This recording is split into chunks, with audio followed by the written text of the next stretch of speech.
வணக்கம். நான் டாக்டர் கார்த்திகேயன், குழந்தைகள் மற்றும் பச்சிளம் குழந்தைகள் மருத்துவர். இந்த வீடியோல பெற்றோர்களுக்கு ஏற்படக்கூடிய ஒரு காமனான டவுட், என் குழந்தைக்கு வந்து வேக்சினேஷன் போடணுமா? என்னென்ன டிசீஸ்லேருந்து நான் வேக்சின் போட்டா என் குழந்தைய நான் காப்பாத்த முடியும்?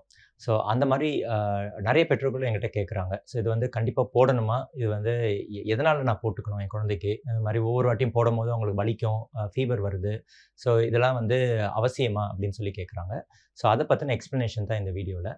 ஃபர்ஸ்ட் ஆஃப் ஆல் ஒவ்வொரு குழந்தையும் பிறந்த உடனே முதல் அ 1 நாள்லயோ, இல்லாட்டி டிஸ்சார்ஜ்க்கு முன்னாடியோ கண்டிப்பா 3 விதமான வேக்சின் போட்டுக்குவாங்க. ஒண்ணு வந்து போலியோ டோஸ். 2வது பிசிஜி. இந்த பிசிஜிங்கிறது டியூபர்குலோசிஸ்லேருந்து புரொடெக்ஷன் குடுக்குறது. டிபி. அதாவது சிவியர் ஃபார்ம்ஸ் ஆஃப் டிபில வந்து இது வெகுவா குறைச்சிரும். மைல்டா டிபி வந்துட்டு போலாம். அத வந்து ஈஸியா ட்ரீட் பண்ணிறலாம். அது ஒண்ணும் பிரச்சனை இல்ல. பட் இந்த உயிருக்கு ஆபத்தான டிபிலாம் கொஞ்சம் இருக்கு. அதாவது மூளையில டிபி வரலாம், இல்ல வயிற்று பகுதியில, இல்ல நுரையீரல்ல சிவியரா டிபிலாம் வரலாம். அதிலிருந்து கண்டிப்பா இந்த பிசிஜி வந்து புரொடெக்ட் பண்ணிரும். இத யூசுவலா லெஃப்ட் ஆர்ம்ல ஒரு சின்ன இன்ஜெக்ஷன் மாரி போட்டுருவாங்க. அது ஒரு 1 1/2 மாசம், 2 மாசம் கழிச்சு ஒரு சின்ன கொப்பளம் மாரி வந்து வெடிச்சு, அது ஆறிரும். எல்லாருக்குமே ஒரு சின்ன தழும்பு இருக்கும் அந்த இடத்துல பார்த்தீங்கன்னா, லெஃப்ட் ஆர்ம்ல. இதுதான் வந்து பிசிஜியோட இம்பார்ட்டன்ஸா. அடுத்தது ஹெப்படைட்டிஸ் பிங்கிற வேக்சின் குடுப்பாங்க. இந்த ஹெப்படைட்டிஸ் பிங்கிறது இது ஒரு வைரஸ் கிருமி. இத நம்ம கல்லீரல தாக்கி ஜாண்டிஸ் உண்டு பண்ணும். இது வந்து யூசுவலா வந்து ரத்தம் மூலமா பரவுறது. அதனால இப்ப வந்து நம்ம ஃபியூச்சர்ல வந்து இப்ப பிளட் நமக்கு வந்து ஏதோ தேவைப்படுது. அந்த மாரி இருக்கும்போது இந்த ஹெப்படைட்டிஸ் பி நமக்கு வந்துரலாம். அதுலருந்து காப்பாத்துறதுக்காக தான் இந்த ஹெப்படைட்டிஸ் பி வேக்சின் குடுக்குறோம். அடுத்தது 6 வாரங்கள் முடிந்தோனே அடுத்த இம்பார்ட்டன்ட் செட் ஆஃப் வேக்சின்ஸ் குடுப்பாங்க. இதில வந்து டிடிபின்னு சொல்றது. நான் இந்த டினா வந்து தொண்டை அழற்சி நோய்ன்னு சொல்றது. டிப்தீரியா. இது வந்து ரொம்ப ஆபத்தான நோய். தொண்டையில வந்து சிவியரா புண்ணு ஏற்படும். குழந்தைகளுக்கு வந்து காய்ச்சல் வரும். அவங்களால வந்து எச்சி கூட முழுங்க முடியாது. உணவு சாப்பிட முடியாது. இது வந்து பெரும்பாலான குழந்தைகள் இது வந்துச்சுன்னா இறந்துறதுக்கு நெறைய வாய்ப்பு இருக்குது. அடுத்தது டீனா வந்து டெட்டனஸ். நம்ம ஏற்கனவே தெரியும். நம்ம டிடி இன்ஜெக்ஷன் அப்பப்போ புண்ணுலாம் வந்தா போடுவோம். இந்த டெட்டனஸ் வந்து என்ன பண்ணும்னா, நம்மளுடைய தசை மசில்ஸ வந்து ரொம்ப டைட் ஆக்கிரும். ரொம்ப டைட் ஆக்குறதுனால நமக்கு வந்து சரியா மூச்சு விட முடியாது. மூச்சு திணறல்லாம் ஏற்பட்டு இறக்குறதுக்கு நெறைய வாய்ப்பு இருக்கு. இதனால தான் வந்து அந்த டெட்டனஸ் இன்ஜெக்ஷன் அப்பப்போ போட்டுக்கிறோம் பூஸ்டர் டோசஸ். இத குழந்தைகள்லயே போட்டுறது தான் அந்த டெட்ட டிடிங்கிறது அந்த டிங்கிற காம்போனன்ட், டெட்டனஸ்ங்கிற காம்போனன்ட். அடுத்தது பி வந்து பெர்டசிஸ். பெர்டசிஸ்னா கக்குவான் இருமல். வூப்பிங் காஃப்ன்னு காமனா சொல்றது.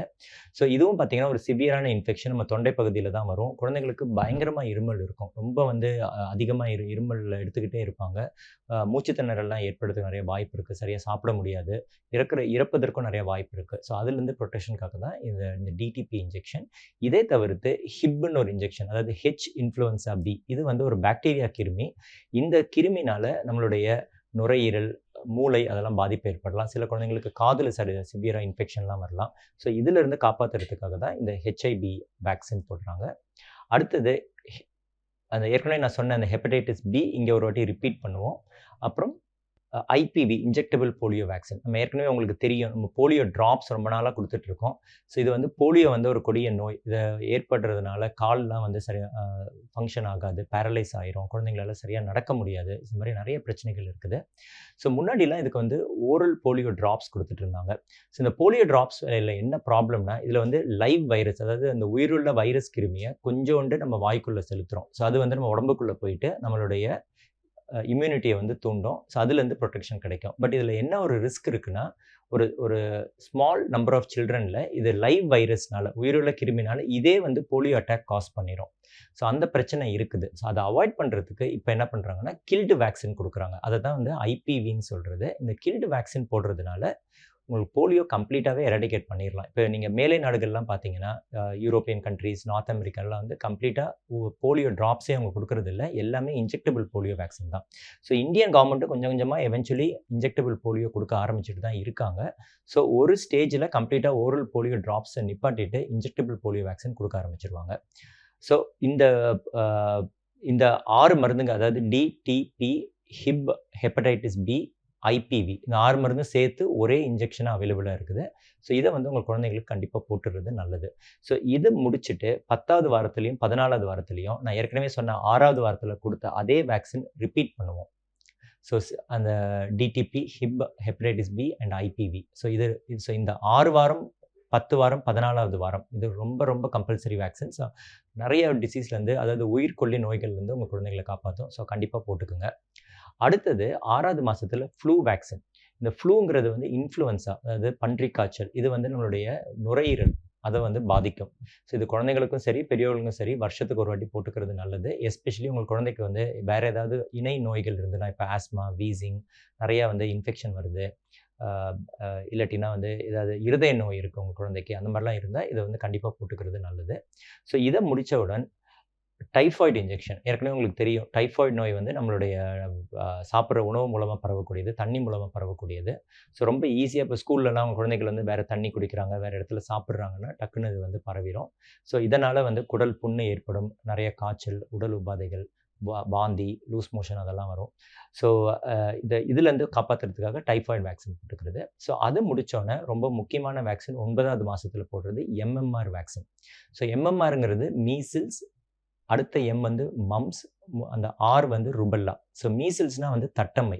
ஸோ இந்த தட்டம்மை நோய் பார்த்தீங்கன்னா, ஃபீவர், சளி, நுரையீரல் பாதிப்பு, மூளை பாதிப்பு அதெல்லாம் ஏற்படும். ஸோ உயிர்க்கொல்லி நோய் இது. ஸோ அதனால இதுலேருந்து கண்டிப்பா புரொடெக்ஷன் வேணும். ஸோ எம்எம்ஆர் வேக்சின் ரொம்ப இம்பார்ட்டன்ட். இந்த மம்ப்ஸ்ங்கிறது வந்து கொஞ்சம் மைல்டான டிசீஸ் தான். இத வந்து நம்ம விளையாட்டம்மைன்னு சொல்றது. சில குழந்தைங்களுக்கு பார்த்தீங்கன்னா, இந்த இந்த தாடையில இந்த இடம் வந்து வீக்கம் வரும். பாய்ஸ்க்கு வந்து விரை வீக்கம் ஏற்படலாம். ஆர்க்கைட்டிஸ்ன்னு சொல்றது.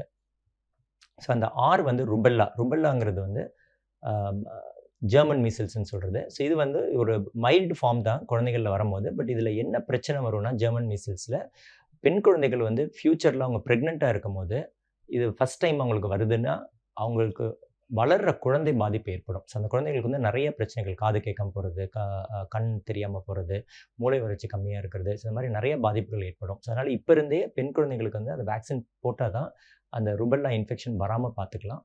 ஸோ அதனால இந்த எம்எம்ஆர் வேக்சின் ரொம்ப ரொம்ப இம்பார்ட்டன்ட். கண்டிப்பா போட்டுக்கணும். அடுத்தது 1 வயசு முடிஞ்சோனே ஹெப்படைட்டிஸ் ஏ வேக்சின் போடணும். இந்த ஹெப்படைட்டிஸ் ஏ வேக்சினுக்கும், பி வேக்சினுக்கும் என்ன வித்தியாசம்னா, 2மே வந்து கல்லீரல பாதிக்கும், ஜாண்டிஸ் ஏற்படும். ஆனா இந்த ஹெப்படைட்டிஸ் ஏ தண்ணி மூலமா பரவக்கூடிய வைரஸ். ஸோ இப்ப தண்ணி கன்டாமினேஷன், நம்ம மலம்லாம் கழித்து தண்ணிக்கு ஏதோ கன்டாமினேட் ஆகுது. ஸோ அத வந்து குடிச்சிடுறாங்க குழந்தைகள். ஸோ அந்த மாரி இருக்கும்போது இது ஈஸியா பரவிரும். ஜாண்டிஸ் ஏற்படும். பின்னாடி நெறைய பிரச்சனைகள் வரலாம். ஸோ அதுலேருந்து புரொடெக்ட் பண்றதுக்கு தான் ஹெப்படைட்டிஸ் ஏ வேக்சின் போடுறோம். அடுத்து குழந்தைகளுக்கு 15 மாதங்கள் முடிந்தவுடன் 3 முக்கியமான வேக்சின் போடணும். ஸோ இதில வந்து எம்எம்ஆர் ஏற்கனவே நான் சொன்னது ரிப்பீட் பண்ணணும். ரொம்ப இம்பார்ட்டன்ட் கம்பல்சரி வேக்சின். அடுத்தது ஏற்கனவே போட்ட பிசிவிக்கு ஒரு பூஸ்டர் டோஸ் ஒண்ணு போடணும். அந்த நியூமோகாக்கல் வேக்சின். ஸோ அந்த நெஞ்சு சளி வராம இருக்கிறதுக்கு நியூமோகாக்கல் வேக்சினுக்கு ஒரு பூஸ்டர் டோஸ். 3வது முக்கியமானது நம்ம முதல் வாட்டியா குழந்தைகளுக்கு சிக்கன் பாக்ஸ் வேக்சின் அந்த 15 மாதத்தில போடுவோம். ஸோ இந்த சிக்கன் பாக்ஸ்ங்கிறது சின்னம்மை. ஸோ இது வந்து உங்களுக்கு ஏற்கனவே தெரியும். சிக்கன் பாக்ஸ் தான் நெறைய ரேஷ்லாம் வரும். ஃபீவர், இருமல், சளிலாம் பிடிக்கும். சில குழந்தைங்களுக்கு அது மூளையெல்லாம் பாதிப்பு ஏற்படும். ஸோ அதனால சிக்கன் பாக்ஸ் வேக்சின் போட்டுக்கிறது நல்லது. அடுத்தது 1 1/2 வயசு ஆகணும்னு நம்ம ஏற்கனவே டிடிபி, ஹிப் அதாவது இந்த 6வது வாரத்தில போட்ட வேக்சினுடைய பூஸ்டர் டோஸ் இங்க திருப்பி நம்ம ரிப்பீட் பண்ணிக்குவோம். ஸோ அ இது போட்டீங்கன்னா தான் உங்களுக்கு வந்து புரொடெக்ஷன் வந்து நல்லா லைஃப் லாங் இருக்கும். முதல்ல 1 டோஸ் மட்டும் போட்டுட்டு விட்டுட்டீங்கன்னா, புரொடெக்ஷன் ரொம்ப நாளைக்கு வராது. ஸோ அதனால இத கண்டிப்பா ரிப்பீட் பண்ணிக்கணும். அடுத்து இது முடிஞ்சோனே 1 1/2 வயசு முடிஞ்சோனே 2 வயசுக்குள்ள ஹெப்படைட்டிஸ் ஏவும், டைஃபாய்டு ஏற்கனவே நான் சொல்லியிருக்கேன். அதோடைய 2ண்ட் டோசஸ் போட்டுக்கணும். புரொடெக்ஷன் வந்து நல்லா இருக்கிறதுக்கு 2ண்ட் டோஸ் போட்டு கம்ப்ளீட் பண்ணிறணும். அடுத்தது 2லேருந்து 4 வயது வரை ரொம்ப ஒண்ணும் பெருசா இருக்காது வேக்சினேஷன்ஸ்.